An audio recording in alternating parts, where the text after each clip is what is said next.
Hello my young friends, good morning. मैं Suresh sir एक बार फिर आपके साथ एमसीक्यू का नया सेट लेकर के। इसके पहले मेरा नंबर 8 तक सेट एमसीक्यू का आ चुका था। अगर आपने उसको नहीं देखा होगा तो आप शुरू से एक बार उसको देख लेंगे और आपको अच्छा लगे तो उसको लाइक, सब्सक्राइब और शेयर करना नहीं भूलेंगे।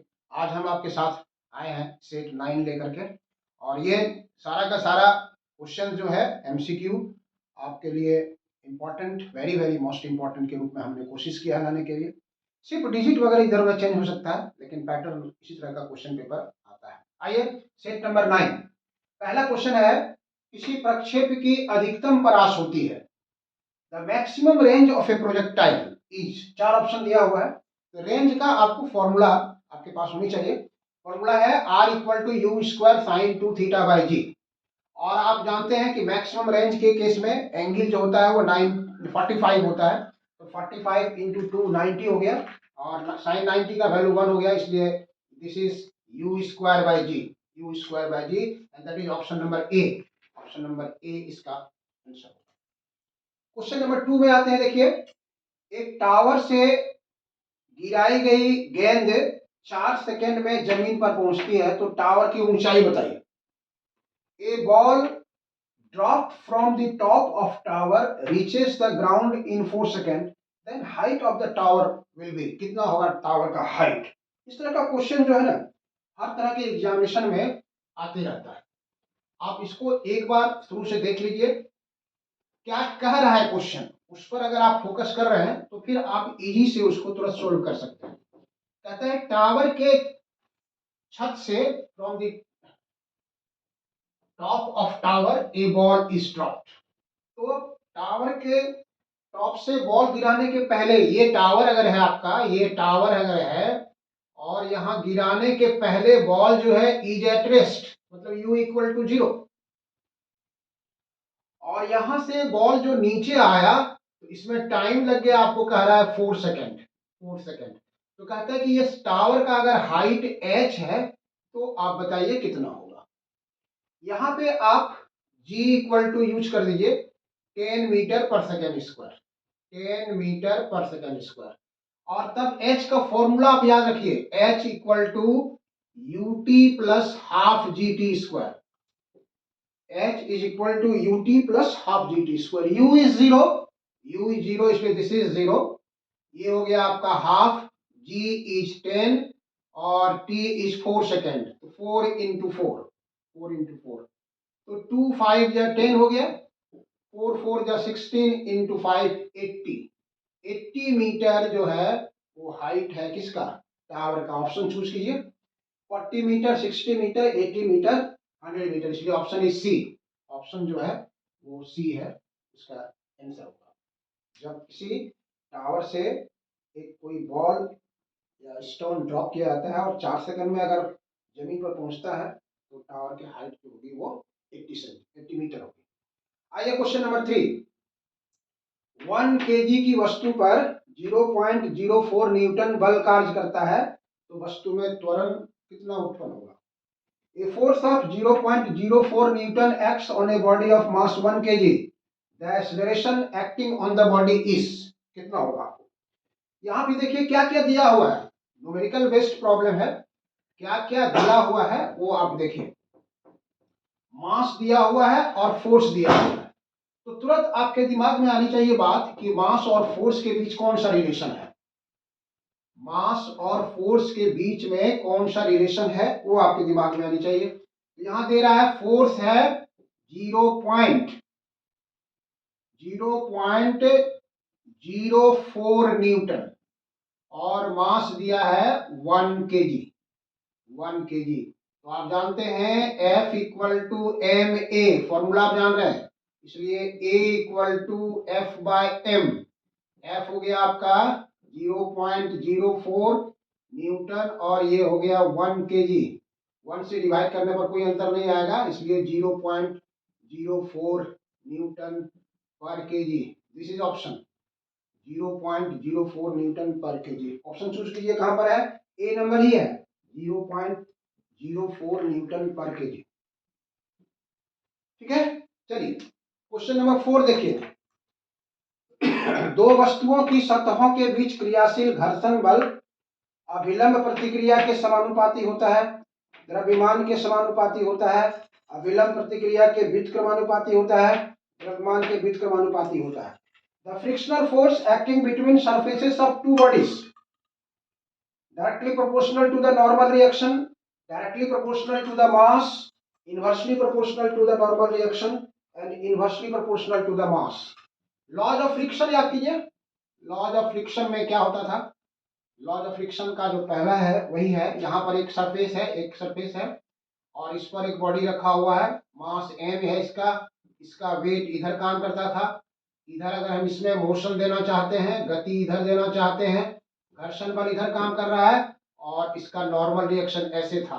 तो आप पढ़े थे वहां पर लॉज ऑफ घर्षण, F is directly proportional to R. This is option. Frictional force is directly proportional to the normal reaction.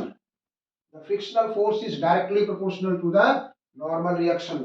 घर्षण बल अभिलंब प्रतिक्रिया के समानुपाती होता है। क्वेश्चन नंबर 5 आइए देखिए, सेकेंड पेंडुलम की आवृत्ति कितनी होती है? The frequency of A second pendulum is, second pendulum से अभी आपको याद रखे, मेरा जो सेट आया है एक ठो सिंपल पेंडुलम पर, उसमें हमने करीब 12 से 13 क्वेश्चन बताया है और आपको हम बार बार कह रहे हैं कि वो सेकेंड पेंडुलम किसको कहते थे, ये भी क्वेश्चन वहां पर आपको बताए थे। सेकेंड पेंडुलम किसे कहते हैं आपको याद है? बोलिए। सेकेंड पेंडुलम उसको कहते हैं जिसका टाइम पीरियड 2 सेकेंड होता है।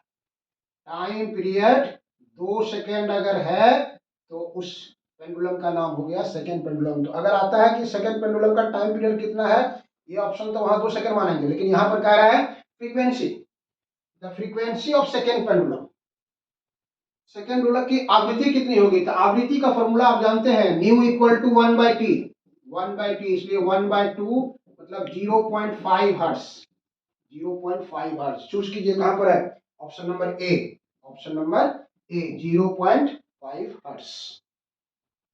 चलो बच्चों आगे बढ़ते हैं। नेक्स्ट क्वेश्चन नंबर 6, ध्वनि के वेग से संबंधित कौन कथन सत्य है? Which one is correct related to velocity of sound? पहला दे रहा है दाब से स्वतंत्र होता है, इंडिपेंडेंट ऑफ प्रेशर, ताप बढ़ने से बढ़ती है, increases with increase in temperature, आर्द्रता बढ़ने से बढ़ती है, increases with increase in humidity, सभी सत्य है, all are correct. Velocity of sound जब पढ़े होंगे तो आप देखे होंगे कि ये सब के सब सही है, ऑल आर करेक्ट।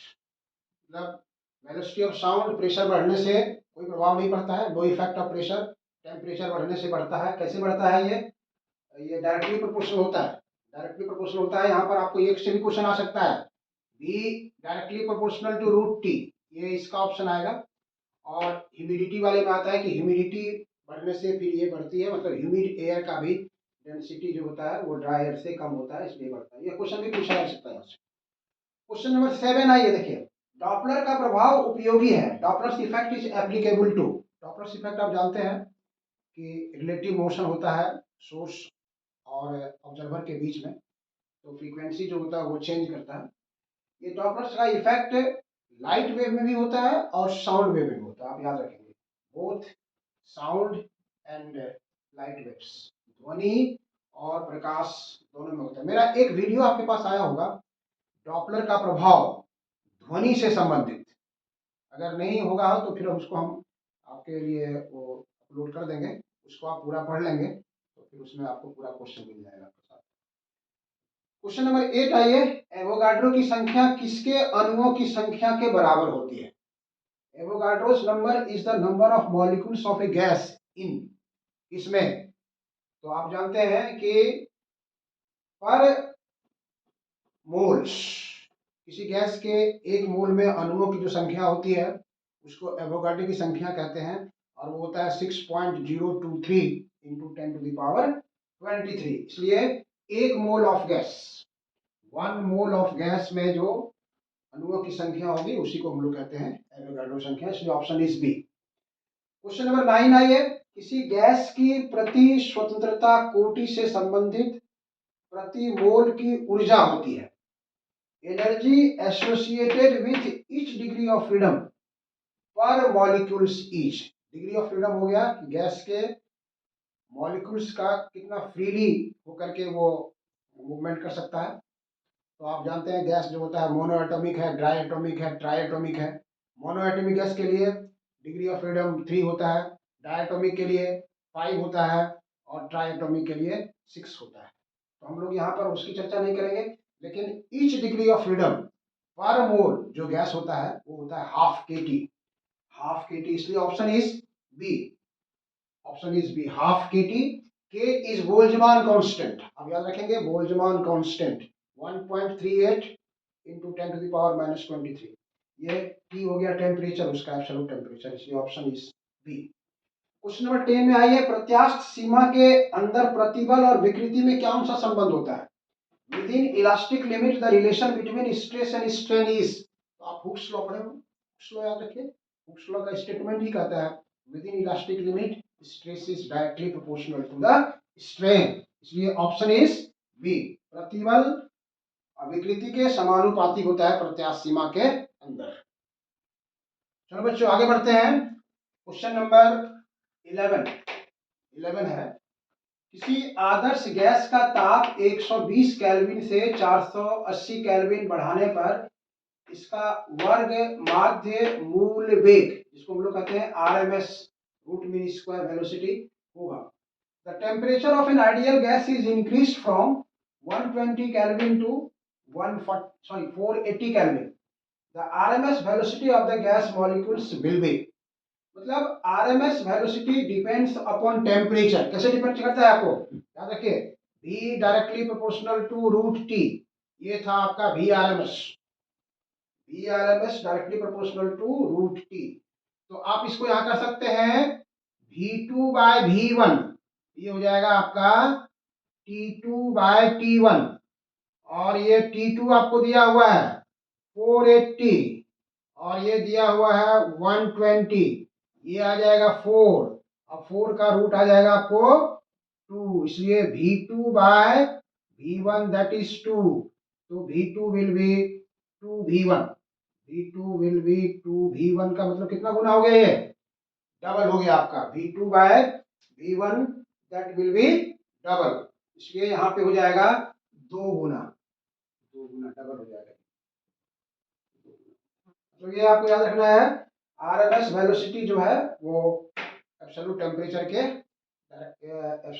के स्क्वायर रूट के डायरेक्टली प्रोपोर्शनल होता है। ओके, चलिए क्वेश्चन नंबर 12, समान ताप और दाब पर ऑक्सीजन गैस का आणविक द्रव्यमान हाइड्रोजन के आणविक द्रव्यमान का 16 गुना है। At the same temperature and pressure, the molecular mass of oxygen is 16 times the mass of the hydrogen. The ratio of their RMS velocity क्या होगा, उसके अणुओं के वर्ग माध्य मूल वेग का अनुपात क्या होगा? तो RMS वेलोसिटी टेम्परेचर पर डिपेंड करता है और RMS वेलोसिटी मॉलिक्यूलर मास पर भी डिपेंड करता है। तो मॉलिक्यूलर मास पर कैसे डिपेंड करता है, वो इनवर्सली प्रोपोर्शनल होता है। अब याद रखेंगे इनवर्सली प्रोपोर्शनल, मतलब ये हो गया आपका V is inversely proportional to root M. अगर आपको पहले किसका पूछना है, किसका पूछता है ये ऑक्सीजन का, तो आप देखिए यहां से V ऑक्सीजन, तो ये हो जाएगा, आपको कर सकते हैं V ऑक्सीजन, ये हो जाएगा molecular mass of oxygen. V hydrogen, ये हो जाएगा मॉलिक्यूलर मास ऑफ हाइड्रोजन। इसलिए आप VO बाय VH अगर लिखते हैं यहाँ पर, तो ये नीचे है, ये ऊपर चला जाएगा, ये हो जाएगा MH बाय MO। तो दिस इज, अगर ये M है तो ये 16M है, ये 16 टाइम्स है, ये कैंसिल हो जाएगा 1/4, 1/16 का स्क्वायर रूट आ जाएगा 1/4, इसलिए ये हो जाएगा 1/4 हो जाएगा 1/4। इसका मतलब हो गया option number B, option number जो बी है that is correct, option number B correct है। क्वेश्चन नंबर 13 आइए, देखिए इस तरह से कुछ प्रॉब्लम्स है जो एमसीक्यू पर आधारित होता है, और आप ये मान के चलेंगे कि जो भी अगर आपका 40 क्वेश्चन आता है उसमें आपको मतलब 10 मार्क्स, 10 क्वेश्चन के आसपास 5 to 10 वो आपको न्यूमेरिकल बेस्ड एमसीक्यू रहेगा आपको, इसलिए छोटा छोटा एमसीक्यू पर आपको फोकस करना है जो डायरेक्ट फॉर्मूला बेस्ड है। क्वेश्चन नंबर 13 में आइए देखिए। क्वेश्चन नंबर 13 में कहता है कि एक गैस के आयतन को समतापीय प्रक्रिया के तहत आधा किया जाता है तो गैस का नया प्रेशर क्या होगा। A gas is compressed isothermally to half of its volume, its new pressure क्या होगा। तो आइसोथर्मल प्रोसेस समतापी प्रक्रिया में बॉयल्स लॉ को फॉलो करता है। तो बॉयल्स लॉ को फॉलो करता है मतलब P1 V1 equal to P2 V2, Boyle's law हो गया आपका ये। तो वॉल्यूम को कंप्रेस किया जा रहा है तो न्यू प्रेशर आपको निकालना है, इसलिए P2 आपको चाहिए। तो P2 will be P1 V1 bye V2। ये P1 जो है उतना रहेगा ही, V1 ओरिजिनल वॉल्यूम है। कहता है कि गैस का जो वॉल्यूम है उसको हाफ कर दिया जा रहा है, मतलब V2 जो है वो V1 का हाफ हो गया ये, तो ये ऊपर चला जाएगा यहाँ से, V1 कैंसिल हो जाएगा, 2P1 मतलब ये 2 गुना हो गया आपका, ये डबल, दिस इज डबल, ये आपका 2 टाइम्स हो जाएगा, 2 गुना। तो देखिए ऑप्शन कहाँ पर है आपका, ये 2 गुना है आपका, ये ए नंबर जो है वो option is correct. Question number 14 में आइए देखिए। 0.001 सेंटीमीटर स्क्वायर अनुप्रस्थ काट क्षेत्रफल के एक कांटी पर 60 न्यूटन के बल को आरोपित किया जाता है, मतलब इसे काटी है और ये हथौड़ा है, आप ऐसे मार रहे हैं, ऐसे हथौड़ा मार रहे हैं, तो नेल जो है उसका जो एरिया ऑफ क्रॉस सेक्शन है, ये force of 60 Newton is applied on the tip of A nail of cross section 0.01001 centimetre square. तो आप ये जो फोर्स लगा रहे हैं इस पर इसके द्वारा कितना प्रेशर लगेगा। तो the pressure on the tip of nail is, Kanti के टिप पर कितना प्रेशर लगेगा। तो आपको यहाँ क्या क्या दिया होगा देखिए, एरिया दे दिया है, 0.001 सेंटीमीटर स्क्वायर। आप इसको पहले, आपका जो ऑप्शन है वो पास्कल एसआई में है, तो आपको एसआई में चेंज करना होगा इसको आप लिख सकते हैं 1 इंटू 10⁻³ और सेंटीमीटर स्क्वायर को लिख सकते हैं तो 10⁻⁴। ये न्यूटन पर मीटर स्क्वायर आ गया आपका, sorry this is meter square, ये आ जाएगा आपको 10⁻⁷ मीटर स्क्वायर। फोर्स दिया है आपको 60 न्यूटन का फोर्स दिया है।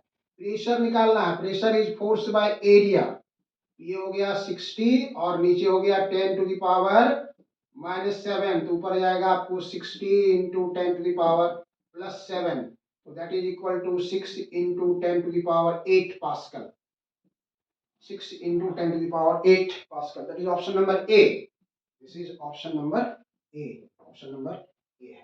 अब ये नेक्स्ट क्वेश्चन है 15, हम लोग उसको देखते हैं, बढ़ते हैं आगे। क्वेश्चन नंबर 15 कहता है रॉकेट की गति में क्या संरक्षित रहता है। In the motion of A rocket which physical quantity remains constant. Rocket हम लोग सब जगह छोड़ते हैं, दीपावली वगैरह में छोड़ते हैं या फिर वहां से श्रीहरिकोटा वगैरह से छोड़ा जाता है, आप देखते हैं इसको। ये रॉकेट जो लॉन्च होता है, यहाँ पर गैस हम लोग जलाते हैं, तो गैस का इधर मूवमेंट होता है, इस गैस का इधर मोमेंटम है और रॉकेट का इधर वेलोसिटी मास से जा रहा है आपको इस तरह से। तो ये आपका रॉकेट का जो मोमेंटम है और गैस जो निकल रहा है, ये रॉकेट है, रॉकेट में जब गैस जलाया जाता है तो गैस इस डायरेक्शन में आ रहा है, रॉकेट ऊपर बढ़ रहा है, तो गैस का जो मोमेंटम है mass into velocity of this equal to mass into velocity of rocket.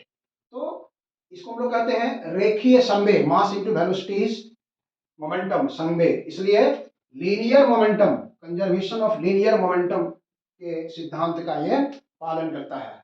कैसा लगा आपको वीडियो, आपको अच्छा लगे तो इसको आप सब्सक्राइब करेंगे, लाइक करेंगे और शेयर करना नहीं भूलेंगे।